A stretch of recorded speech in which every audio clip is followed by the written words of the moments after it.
नमस्कार दोस्तों, think guys में आप सभी का स्वागत है। आज हम घटना चक्र करंट अफेयर्स 2023 पर चर्चा कर रहे हैं, जिसमें हम एक साल के करंट अफेयर्स देखेंगे और यूपीएससी, यूपीपीएससी, एमपीपीएससी तथा अन्य स्टेट पीसीएस एग्जामिनेशन की तैयारी के लिए क्वेश्चंस देखेंगे। चलिए चर्चा की शुरुआत करते हैं। टॉपिक है आर्थिक परिदृश्य। देश विदेश के आर्थिक महत्व की घटनाओं और आर्थिक संगठनों की गतिविधियों पर दृष्टिपात।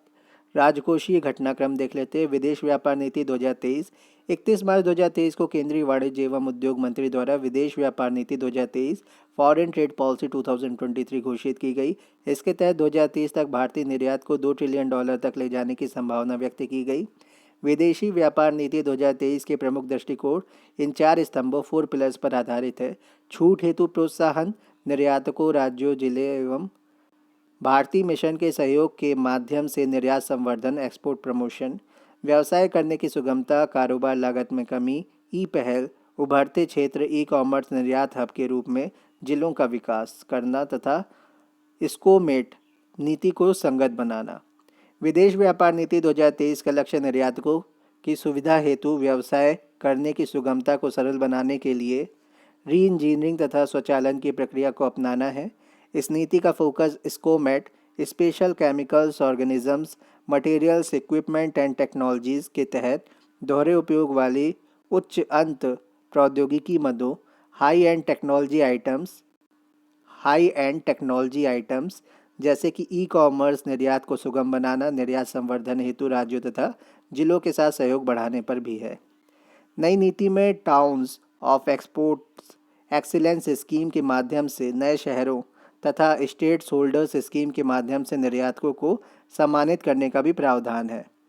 तो 4 नए शहरों फरीदाबाद, मिर्ज़ापुर, मुरादाबाद, वाराणसी को विद्यमान 39 शहरों के अतिरिक्त निर्यात उत्कृष्टता शहर TEE towns of exports excellence के रूप में निर्दिष्ट किया गया है।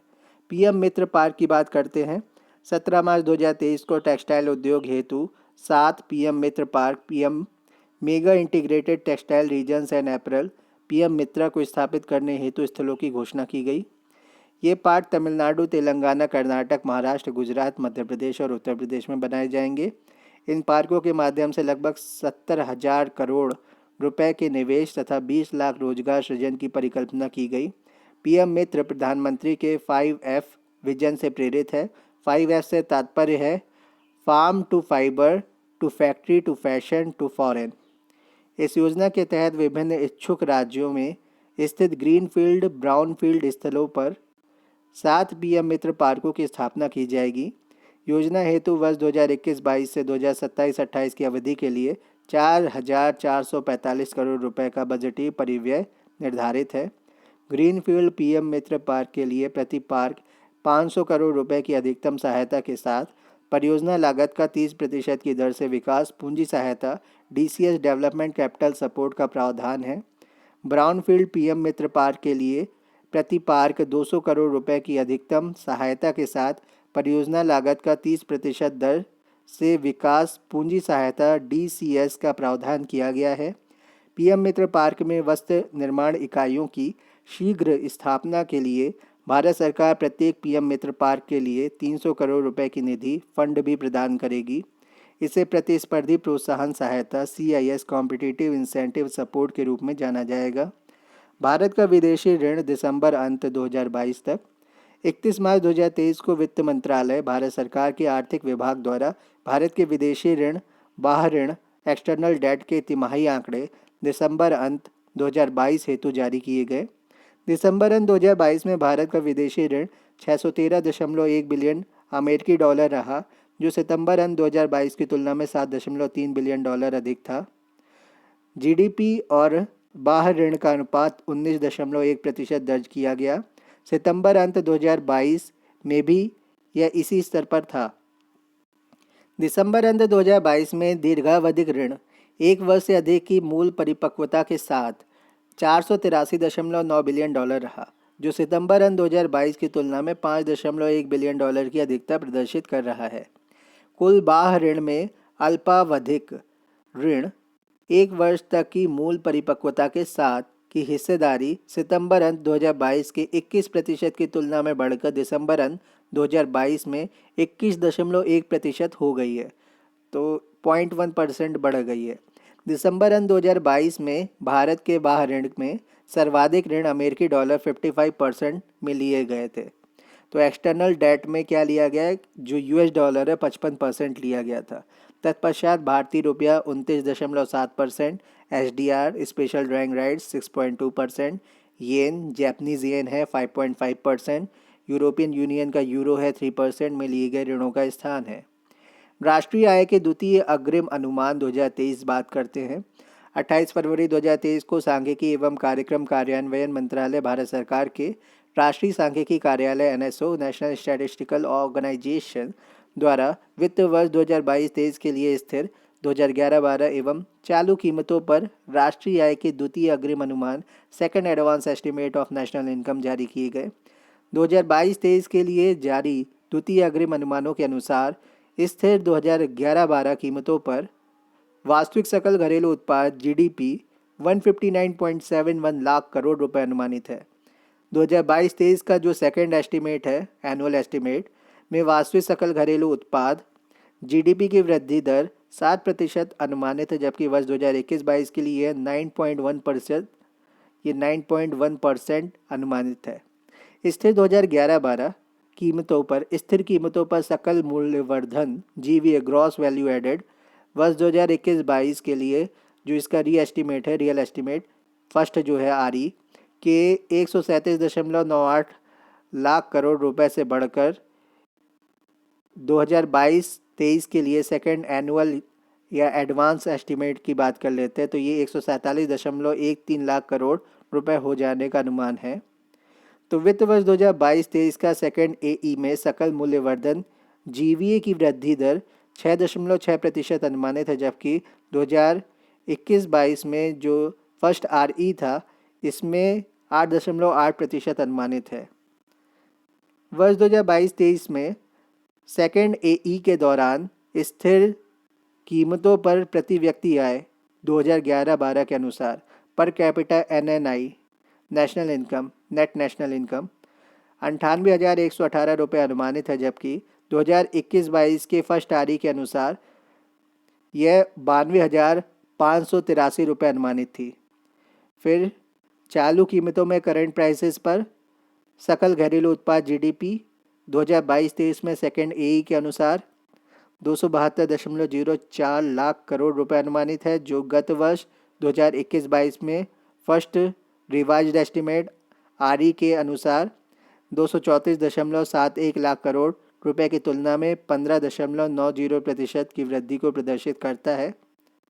फिर क्या है, वर्ष 2022-23 में सेकंड एई में चालू कीमतों पर प्रति व्यक्ति आय पर कैपिटा इनकम 1,72,000 रुपये अनुमानित है, जबकि वर्ष 2021-22 में फर्स्ट आरई के अनुसार यह 1,48,524 रुपये अनुमानित है। तो ये एक सारणी है, आप इसको देख सकते हैं। 2017-18 से लेकर 2021-22 तक इन्होंने पूरा डेटा दे रखा है। तो जो प्राइमरी सेक्टर है, सेकेंडरी मैन्युफैक्चरिंग सेक्टर हो गया, टर्सरी सर्विस सेक्टर हो गया, तो एग्रीकल्चर, मैन्युफैक्चरिंग और सर्विस तीनों सेक्टर में आप देख सकते हैं कि किस तरीके से चल रहा है, क्या क्या डेटा है। इसके आगे बढ़ते हैं, पॉज करके इसको आप देख लीजिएगा ढंग से। केंद्रीय बजट 2023-24 की बात कर लेते हैं। 1 फरवरी 2023 को वित्त मंत्री निर्मला सीतारमण द्वारा संसद में प्रस्तुत 45.03 लाख करोड़ रुपए का प्रस्तुत बजट अनुमान 21वीं सदी के नए दशक का तीसरा तथा अमृत काल का पहला आम बजट है। इस बजट का लक्ष्य समग्र व दीर्घकालिक दृष्टिकोण के साथ बीते 9 वर्षों में तैयार की गई नींव को मजबूती देते हुए सप्तर्षि अर्थात 7 प्राथमिकताओं पर आगे बढ़ना है। बजट 2023-24 महत्वपूर्ण घोषणाएं करता है। चालू वित्त वर्ष में भारतीय अर्थव्यवस्था की आर्थिक वृद्धि दर 7% होने का अनुमान लगाया गया है, जो सभी प्रमुख अर्थव्यवस्थाओं में सर्वाधिक है। खाद्य एवं पोषणगत सुरक्षा सुनिश्चित करने हेतु सरकार द्वारा पीएम गरीब कल्याण अन्न योजना PMGKAY के अंतर्गत अगले 1 वर्ष हेतु सभी अंत्योदय और प्राथमिकता प्राप्त परिवारों को मुफ्त खाद्यान्न की आपूर्ति करने की योजना को 1 जनवरी 2023 से लागू किया गया है। विगत 9 वर्षों में प्रति व्यक्ति आय दोगुनी से भी अधिक होकर 1.97 लाख हो गई है।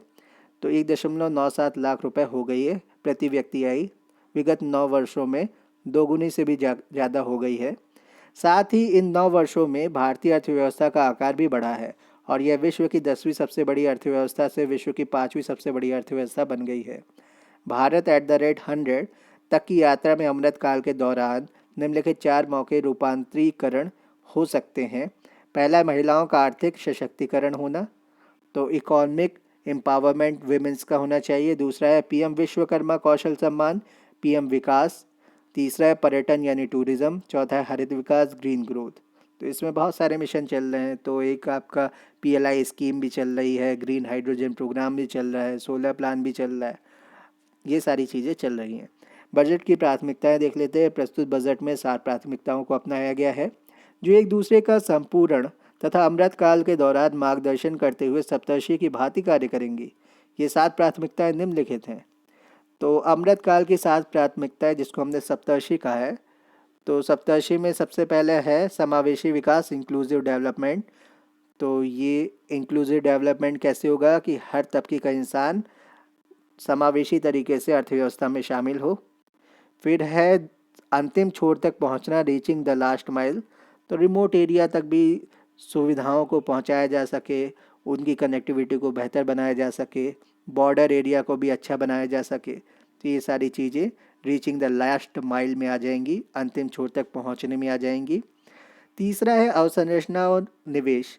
तो इसमें इंफ्रास्ट्रक्चर एंड इन्वेस्टमेंट, तो इसमें बहुत सारी चीज़ें आ रही, जैसे रैपिड रेल ट्रांजिट कॉरिडोर है, फ्रीट कॉरिडोर्स हैं, बुलेट ट्रेन प्रोजेक्ट है, मेट्रो प्रोजेक्ट्स हैं, हाइपरलूप प्रोजेक्ट हो गया, पॉट टैक्सी हो गया, वर्नेकुलर वर्नेकुलर रेलवे हो गया, बस हो गई, ये जो इलेक्ट्रिक बसेस हो गई, इलेक्ट्रिक ट्रेन्स हो गई, हाइड्रोजन ट्रेन्स हो गई, आपके जितने भी कॉरिडोर्स हैं, तो कॉरिडोर्स आपके आते हैं धरोहर, विश्व धरोहर कॉरिडोर्स हैं जिनमें आपके रिलीजियस कॉरिडोर्स हैं, टूरिस्ट कॉरिडोर्स हैं और नेशनल हाईवेज़ हैं। तो ये सारी चीज़ें आ जाती हैं।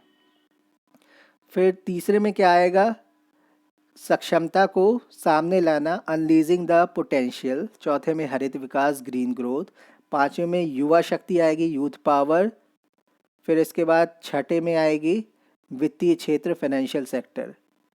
तो फिर से देख लेते हैं। इंक्लूसिव डेवलपमेंट पहला, reaching the last mile second, infrastructure and investment third, सक्षमता को सामने लाना, अनलीजिंग द पोटेंशियल, ये फोर्थ आएगा। पाँचवें में आएगी ग्रीन ग्रोथ, छठे में यूथ पावर, सातवें में फाइनेंशियल सेक्टर। तो इसको ध्यान से देख लीजिएगा, याद कर लीजिएगा। अब आगे बढ़ते हैं। प्राथमिकता 1, समावेशी विकास। समावेशी विकास के तहत निम्नलिखितों को समाहित किया जाता है। कृषि एवं सहकारिता, एग्रीकल्चर एंड कोऑपरेटिव्स। कृषि हेतु डिजिटल पब्लिक इंफ्रास्ट्रक्चर, कृषि के लिए डिजिटल पब्लिक इंफ्रास्ट्रक्चर का निर्माण किया जाएगा। कृषि वर्धक निधि, एग्रीकल्चर एक्सेलरेटर फंड, युवा उद्यमी ग्रामीण क्षेत्रों में एग्री स्टार्टअप्स खोल सकें। इस हेतु उन्हें प्रोत्साहित करने के लिए कृषि वर्धक निधि स्थापित की जाएगी। इसका उद्देश्य किसानों के सामने पेश आ रही चुनौतियों को नवोन्मेषी एवं किफ़ायती समाधान उपलब्ध कराना है। आत्मनिर्भर बागवानी स्वच्छ पौध कार्यक्रम, 2200 करोड़ रुपए के परिव्यय से आत्मनिर्भर स्वच्छ पौध कार्यक्रम का शुभारंभ किया जाएगा। मिलेट के लिए वैश्विक केंद्र श्री अन्न, भारत दुनिया का सबसे बड़ा श्री अन्न उत्पादक देश तथा दूसरा सबसे बड़ा श्री अन्न निर्यातक देश है। भारत को श्री अन्न के लिए वैश्विक केंद्र बनाने हेतु भारतीय बाजरा अनुसंधान संस्थान हैदराबाद को उत्कृष्टता केंद्र के रूप में बढ़ावा दिया जाएगा। मत्स्य पालन क्षेत्र 6000 करोड़ रुपए के लक्षित निवेश के साथ पीएम मत्स्य संपदा योजना की एक नई उपयोजना शुरू की जाएगी। सिकल सेल एनीमिया उन्मूलन मिशन 2047 तक सिकल सेल एनीमिया के उन्मूलन हेतु एक मिशन की शुरुआत की जाएगी। स्वास्थ्य और शिक्षा पर व्यय में वृद्धि, जीडीपी का परसेंटेज देखा जाएगा। 2019 में स्वास्थ्य पर कितना था, 1.4 जीडीपी के परसेंटेज का व्यय हो रहा था। 2023 में 2.1 है, तो बढ़ गया है ये। 2019 में एजुकेशन में कितना था, 2.8 खर्चा हो रहा था। 2023 में 2.9 हो गया। जीडीपी का हम देख रहे हैं, तो ये बहुत बड़ा आंकड़ा होता है जीडीपी के हिसाब से, तो ये भी बढ़ गया है। प्राथमिकता 2, अंतिम छोर व्यक्ति तक पहुंचना, आकांक्षी जिले और ब्लॉक कार्यक्रम। आकांक्षी ब्लॉक कार्यक्रम 500 ब्लॉकों को आच्छादित करने हेतु शुरू किया जाएगा। प्रधानमंत्री पीवीटीजी विकास मिशन। पीवीटीजी होते हैं particularly vulnerable tribal groups, basically वो ट्राइबल ग्रुप्स जो अलग थलग रहते हैं उनके बारे में बात की जा रही है। विशेष रूप से संवेदनशील जनजाति समूह पीवीटीजी में आते हैं। उनकी सामाजिक आर्थिक स्थितियों में सुधार हेतु इन मिशन को प्रारंभ किया जाएगा। अगले 3 वर्षों में इस मिशन को लागू करने हेतु 15,000 करोड़ रुपए की राशि उपलब्ध कराई जाएगी। प्राथमिकता 3 अवसंरचना और निवेश की बात करते हैं। पूंजीगत निवेश परिव्यय कैपिटल इन्वेस्टमेंट आउटले में लगातार तीसरे वर्ष 33% की तीव्र वृद्धि के साथ इसे 10 लाख करोड़ रुपए किया जा रहा है, जो जीडीपी का 3.3% होगा। यह वर्ष 2019-20 के परिव्यय से लगभग 3 गुना अधिक है। प्रभावी पूंजीगत व्यय इफेक्टिव कैपिटल एक्सपेंडिचर। केंद्र के प्रभावी पूंजीगत व्यय इफेक्टिव कैपिटल एक्सपेंडिचर का बजट 13.7 लाख करोड़ रुपए होगा, जो जीडीपी का 4.5% होगा। बात करते रेलवे की। रेलवे हेतु 2.4 लाख करोड़ रुपए अब तक का सर्वाधिक परिव्यय के पूंजीगत परिव्यय का प्रावधान किया गया है। 2013-14 में परिव्यय की तुलना में लगभग 9 गुना परिव्यय होगा। तो 2013-14 का जो खर्चा था उसकी तुलना में ये लगभग कितना होगा? 9 गुना होगा। शहरी अवसंरचना विकास निधि की बात कर लेते हैं। आरआईडीएफ की तरह प्राथमिकता प्राप्त क्षेत्र, उधार न्यूनता, लैंडिंग शॉर्टफॉल के उपयोग के माध्यम से शहरी अवसंरचना विकास निधि यूआईडीएफ की स्थापना की जाएगी। तो आरआईडीएफ की तरह प्राथमिकता प्राप्त क्षेत्र, उधार न्यूनता, लैंडिंग शॉर्टफॉल के उपयोग के माध्यम से शहरी अवसंरचना विकास निधि यूआईडीएफ की स्थापना करेगी। इसका प्रबंधन राष्ट्रीय आवास बैंक द्वारा किया जाएगा। इसका उपयोग टीयर 2, टीयर 3 शहरों की अवसंरचना सृजन हेतु सार्वजनिक एजेंसियों द्वारा किया जाएगा। प्राथमिकता 4 सक्षमता को सामने लाना। मिशन कर्मयोगी। मिशन कर्मयोगी के तहत केंद्र, राज्य और संघ राज्य क्षेत्र सिविल सेवकों हेतु क्षमता निर्माण योजनाएं तैयार और क्रियान्वित किया जा रहा है। एकीकृत ऑनलाइन प्रशिक्षण हेतु आई गॉट कर्मयोगी नामक प्लेटफॉर्म शुरू किया गया है। विश्वास आधारित शासन को बढ़ावा देने के लिए 42 केंद्रीय अधिनियमों में संशोधन करने हेतु जन विश्वास विधेयक पेश किया गया है। राष्ट्रीय डाटा शासन नीति लाई जाएगी। एकीकृत फाइलिंग प्रक्रिया वाली प्रणाली स्थापित की जाएगी। विवाद से विश्वास 1 एमएसएमई के लिए लचीला संविदा निष्पादन किया जाएगा। विवाद से विश्वास 2 संविदागत विवादों का निपटान हेतु मानकीकृत शर्तों वाली एक स्वैच्छिक समाधान स्कीम लाई जाएगी। नीति आयोग का राज्य सहायता मिशन 3 वर्षों के लिए जारी रहेगा। प्रयोगशाला में उत्पन्न हीरे को बढ़ावा देने और आयात पर निर्भरता घटाने हेतु किसी एक आईआईटी को 5 वर्षों के लिए अनुसंधान और विकास अनुदान प्रदान किया जाएगा। तो बेसिकली लैब जनरेटेड डायमंड्स बनाए जाएंगे। फिर प्राथमिकता 5 हरित विकास, ग्रीन डेवलपमेंट। प्रधानमंत्री द्वारा पर्यावरण के प्रति सजग जीवन शैली के आंदोलन को गति देने हेतु लाइफ स्टाइल फॉर एनवायरनमेंट अथवा पर्यावरण के लिए जीवन शैली लाइफ स्टाइल फॉर एनवायरनमेंट की संकल्पना प्रस्तुत की गई है। फिर से देख लेते हैं। प्रधानमंत्री द्वारा पर्यावरण के प्रति सजग जीवन शैली के आंदोलन को गति देने हेतु लाइव अथवा पर्यावरण की लिए जीवन शैली लाइफ स्टाइल फॉर एनवायरनमेंट की संकल्पना प्रस्तुत की गई है। हरित हाइड्रोजन मिशन की बात कर लेते हैं। हाल ही में 19,700 करोड़ रुपए के परिव्यय से राष्ट्रीय हरित हाइड्रोजन मिशन प्रारंभ किया गया। सरकार का लक्ष्य वर्ष 2030 तक 5 MMT का वार्षिक उत्पादन हासिल करना है। अब हमारा टॉपिक है पीएम प्रणाम। पृथ्वी माता के पुनरुद्धार, इसके प्रति जागरूकता, पोषण और सुधार हेतु प्रधानमंत्री का कार्यक्रम है PM programme for restoration, awareness, nourishment and amelioration of mother earth. राज्यों और संघ राज्य क्षेत्रों को रासायनिक उर्वरकों के संतुलित प्रयोग तथा इनके स्थान पर वैकल्पिक उर्वरकों के प्रयोग को बढ़ावा देने के लिए प्रोत्साहित करने हेतु शुरू किया जाएगा। तो पीएम प्रणाम हमने देख लिया। अब देखते हैं गोवर्धन स्कीम। तो गोवर्धन की फुल फॉर्म क्या है? Galvanising organic bio agro resources धन नामक स्कीम के तहत 500 नए अपशिष्ट से आमदनी वेस्ट टू वेल्थ संयंत्रों को चक्रीय अर्थव्यवस्था को बढ़ावा देने के उद्देश्य से स्थापित किया जाएगा। इसमें 200 कंप्रेस्ड बायोगैस सीबीजी संयंत्र शामिल होगी जिनकी कुल लागत 10,000 करोड़ रुपए होगी। तो इसको भी ध्यान रखिएगा। अगला है मिष्टी। वन रोपण में भारत को मिली सफलता के आधार पर तटीय रेखा के साथ साथ लवण भूमि पर जहां भी व्यवहार्य हो मैंग्रोव पौधों का रोपण के लिए तटीय पर्यावास और ठोस आमदनी के लिए मैंग्रोव पहल mangrove initiative for shoreline habitats and tangible incomes Mishti की शुरुआत की जाएगी। तो बेसिकली हमने देखा था जो आपका COP26 हुआ था मिस्र में, जिसमें UAE और इजिप्ट ने एक पहल लेके आई थी मैंग्रोव के लिए। फिर उसके बाद जो G20 की अध्यक्षता इंडोनेशिया ने की थी, तो उसमें भी मैंग्रोव का मिशन लेके आया था वहाँ पर। तो सदस्य देशों में भारत ने भी इसको ज्वाइन किया था। तो भारत की भी एक तरह की एक पहल है मैंग्रोव की, तो वो क्या है, मिष्टी है। वन रोपण में भारत को मिली सफलता के आधार पर तटीय रेखा के साथ साथ लवण भूमि, यानी जहाँ पर ऐसी ज़मीन जहाँ पे नमक की मात्रा ज़्यादा होती है, साल्टी ज़्यादा होती है, जैसे कि आपका कच्छ एरिया हो गया, जहाँ भी व्यवहार हो मैंग्रोव पौधारोपण के लिए तटीय पर्यावास और ठोस आमदनी के लिए मैंग्रोव पहल mangrove initiative for shoreline habitats and tangible incomes Mishti की शुरुआत की जाएगी। छठी प्राथमिकता देख लेते हैं, प्रधानमंत्री कौशल विकास योजना 4। अगले 3 वर्षों में लाखों युवाओं को कौशल प्रदान करने हेतु प्रधानमंत्री कौशल विकास योजना 4 प्रारंभ की गई 4.0।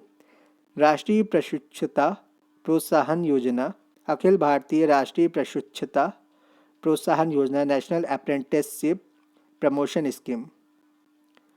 तो ये जो प्रशिक्षुता प्रोत्साहन योजना है, इसके अंतर्गत 3 वर्षों में 47 लाख युवाओं की वृत्ति का सहायता स्टाइपेंड सपोर्ट प्रदान करने हेतु डायरेक्ट बेनिफिट ट्रांसफ़र DBT शुरू किया जाएगा। यूनिटी मॉल राज्यों को राजधानियों के सबसे प्रमुख पर्यटन केंद्र और उनकी वित्तीय राजधानी में एक यूनिटी मॉल स्थापित करने हेतु प्रोत्साहित किया जाएगा, ताकि इसके माध्यम से ODOP one district one product GI उत्पाद जियोलॉजिकल इंडिकेटर जियोग्राफिकल इंडिकेटर उत्पाद जितने भी होते हैं, हस्तशिल्प उत्पादों के संवर्धन और क्रय विक्रय को बढ़ावा मिल सके। तो वन डिस्ट्रिक्ट वन प्रोडक्ट लाया जाएगा, GI टैग प्रदान किया जाएगा। GI टैग के साथ जितने भी आपके हस्तशिल्प और हथकरघे के जो उद्योग हैं, MSMEs हैं, उनके उत्पादों को बढ़ावा दिया जाएगा। प्राथमिकता 7 वित्तीय क्षेत्र MSME के लिए ऋण गारंटी। विगत वर्ष MSME के लिए ऋण गारंटी योजना को नवीकृत करने का प्रस्ताव किया गया था, लेकिन अब कॉर्पस में 9,000 करोड़ रुपए जोड़कर नवीकृत योजना को अप्रैल 1, 2023 से शुरू किया जाएगा। इससे अतिरिक्त 2 लाख करोड़ रुपए का संपार्श्विक मुक्त गारंटी युक्त ऋण कोलेटरल फ्री गारंटीड क्रेडिट संभव हो पाएगा। इसके अलावा ऋण की लागत में करीब 1% की कमी आएगी। वित्तीय और अनुषंगी सूचना की केंद्रीय रिपोजिटरी के रूप में काम करने हेतु एक राष्ट्रीय वित्तीय सूचना रजिस्ट्री स्थापित की जाएगी। कंपनी अधिनियम के अंतर्गत एक केंद्रीय डाटा संसाधन केंद्र की स्थापना की जाएगी। आज़ादी का अमृत महोत्सव महिला सम्मान बचत पत्र आज़ादी का अमृत महोत्सव के स्मरण स्वरूप मार्च 2025 तक 2 वर्ष की अवधि के लिए एक कालिक नई लघु बचत योजना one time new small saving scheme महिला सम्मान बचत प्रमाण पत्र उपलब्ध कराया जाएगा। तो आज़ादी का अमृत महोत्सव महिला सम्मान बचत पत्र ये आपको उपलब्ध कराया जाएगा। One time new small saving scheme है। मार्च 2025 तक 2 वर्ष की अवधि के लिए ये one time new small scheme महिला सम्मान बचत पत्र उपलब्ध कराई जाएगी और ये आज़ादी के अमृत महोत्सव के स्मरण स्वरूप होगा। वित्त मंत्री निर्मला सीतारमण द्वारा 2023-24 के लिए प्रस्तुत बजट अनुमान इसका कितना था, 45.03 लाख करोड़, जिसका अर्थ है कि सरकार द्वारा कुल 45.03 लाख करोड़ रुपए की प्राप्ति एवं इतनी ही राशि का व्यय किया जाएगा। तो इतने रुपए की प्राप्ति की जाएगी और इतने का ही व्यय किया जाएगा। कुल प्राप्तियों को यदि राजस्व और पूंजीगत प्राप्तियों में बांटा जाए तो कुल प्राप्तियों में 58.45% हिस्सा राजस्व प्राप्तियों का है, जबकि शेष 41.55% हिस्सा पूंजीगत प्राप्तियों का है। इसी तरह कुल व्यय में से 77.77% हिस्सा राजस्व खाते पर, जबकि मात्र 22.23% हिस्सा पूंजी खाते पर व्यय करने का अनुमान है। बात करते कर की टैक्स की। बजट में व्यक्तिगत आयकर के संबंध में 5 प्रमुख घोषणाएं की गई हैं। पहली घोषणा रिबेट संबंधित है। वर्तमान में पुरानी और नई कर व्यवस्थाओं में 5 लाख रुपए तक की आय वाले व्यक्ति किसी प्रकार की आय का भुगतान नहीं करेंगे, अतः रिबेट की सीमा को नई कर व्यवस्था में 7 लाख रुपए तक बढ़ाने का प्रस्ताव किया गया है। इस प्रकार नई कर व्यवस्था में 7 लाख रुपए तक आय वाले व्यक्तियों को कोई कर का भुगतान नहीं करना होगा। दूसरा प्रस्ताव मध्यम आय वर्ग से संबंधित है। वर्ष 2020 में 2.5 लाख रुपए से शुरू करते हुए 6 आयकर स्लैब वाली नई व्यक्तिगत आयकर व्यवस्था शुरू की गई थी। वर्तमान में स्लैबों की संख्या घटाकर 5 करते हुए और कर छूट की सीमा को बढ़ाकर 3 लाख रुपए करते हुए इस व्यवस्था में कर संरचना को बदलने का प्रस्ताव किया गया। कर की नई दरें निम्नानुसार है। वित्तीय वर्ष 2023-24 हेतु कुल आय रुपए में और प्रतिशत दर 3 लाख रुपए तक 0 है। 3 लाख 1 से 6 लाख तक ये 5% है। 6 लाख से 9 लाख तक 10%, 9 लाख से 12 लाख तक 15%, 12 लाख से 15 लाख तक 20% और 15 लाख से ऊपर 30% है। पुरानी व्यवस्था देख लेते हैं। तो इसमें वित्तीय वर्ष 2023-24 हेतु जो कुल आय है वो रुपए में है और प्रतिशत दर दी गई है। तो पुरानी व्यवस्था में 25 लाख तक 0 था, 2,50,000 तक 0 था। 2,50,000 1 से 5 लाख तक ये 5% था। 5 लाख से 10 लाख तक ये कितना था? 20% था। 10 लाख 1 से ऊपर तक ये कितना था? 30% था। तीसरा प्रस्ताव वेतनभोगी वर्ग और पारिवारिक पेंशन भोगी सहित वर्ग के लिए है, जिनके लिए मानक कटौती स्टैंडर्ड डिडक्शन लाभ को नई कर व्यवस्था में भी विस्तारित करने का प्रस्ताव किया गया है। व्यक्तिगत आय कर में चौथी घोषणा देश की अधिकतम कर दर जो 42.74% है से संबंधित है। वह विश्व में सबसे अधिक दरों में से एक है। नई कर व्यवस्था में उच्चतम अधिभार दर हाईएस्ट सरचार्ज रेट को 37% से घटाकर 25% करने का प्रस्ताव किया गया है। इसके परिणाम स्वरूप अधिकतम कर दर घटकर 39% हो जाएगी। अंततः पांचवी घोषणा गैर सरकारी वेतनभोगी कर्मचारियों की सेवानिवृत्ति पर अवकाश के नकदीकरण लीव इनकैशमेंट पर 3 लाख रुपए तक की सीमा की छूट अंतिम बार 2002 में नियत की गई थी, जब सरकार में अधिकतम मूल वेतन 30,000 रुपये प्रति माह था। तो जब सरकार में अधिकतम मूल वेतन 30,000 पर मंथ था।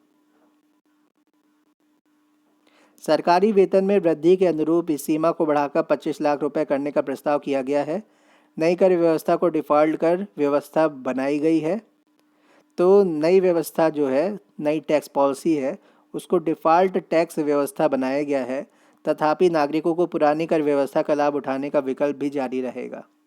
कुल सब्सिडी देख लेते हैं। तो ये 2022-23 में अनुमानित कितनी थी? ये थी 5,62,079.50 करोड़ रुपीस कुल सब्सिडी थी।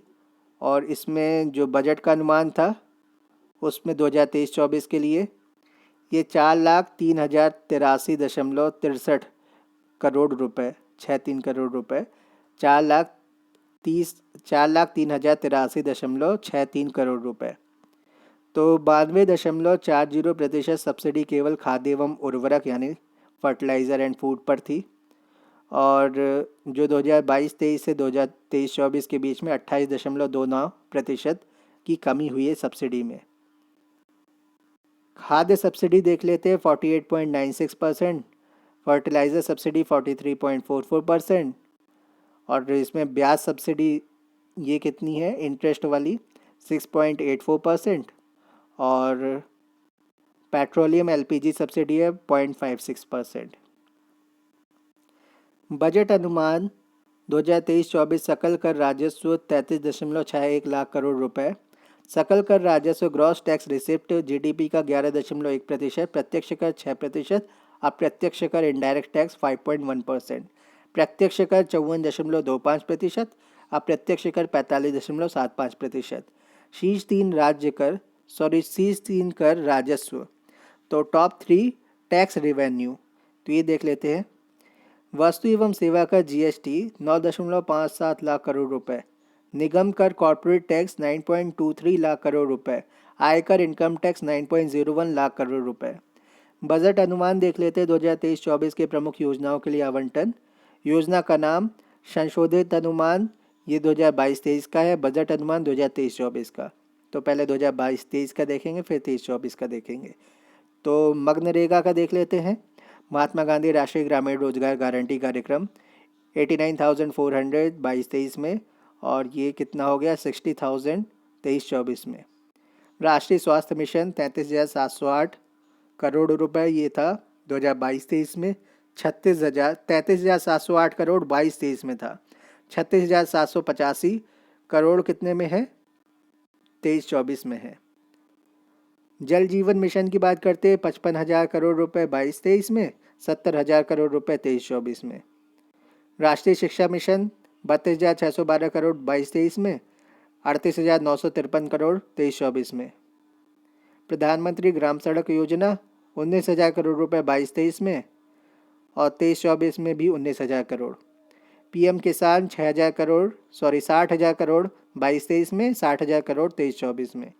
आत्मनिर्भर भारत रोजगार योजना, तो आत्मनिर्भर भारत रोजगार योजना, इसमें क्या है 5758 करोड़ रुपए 22-23 में, 23-24 में 2273 करोड़ रुपए। प्रधानमंत्री आवास योजना 77,130 करोड़ रुपए 22-23 में, 23-24 में 79,590 करोड़ रुपीज़। चलिए धन्यवाद। आर्थिक समीक्षा 2022-23 हम इसके बाद में देखेंगे। हमें कितना कवर करना है इसमें, इस टॉपिक के अंतर्गत, ये एक बार आप देख लीजिए। स्क्रॉल कर रहा हूँ मैं।